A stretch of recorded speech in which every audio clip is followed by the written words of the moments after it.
The business challenges that we faced was integration into our systems. We have experience with Teamcenter and working with Siemens, and that has been really positive, and being able to have one-on-one contact with the team has been really positive, and to architect solutions together has been something that we have really progressed in.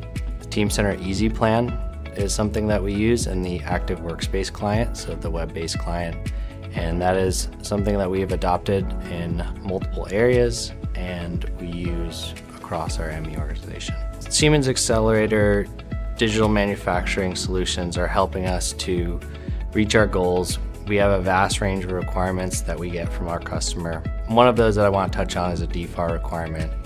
That requirement is vast, and one of those strict requirements is that we have an engineering bill of material alignment to a manufacturing bill of material alignment.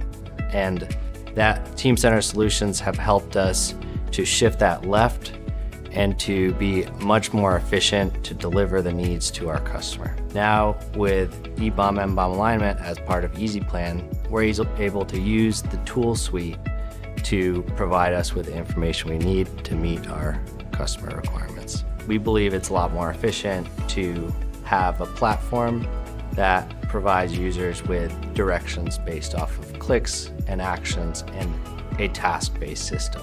So that has been amazing to work with Siemens side by side to continue to progress this into something that's task-based. Just like we use our cell phones every day and we use lots of technology every day, the idea is to make it intuitive, and that's what we're really trying to do as we solution with Siemens.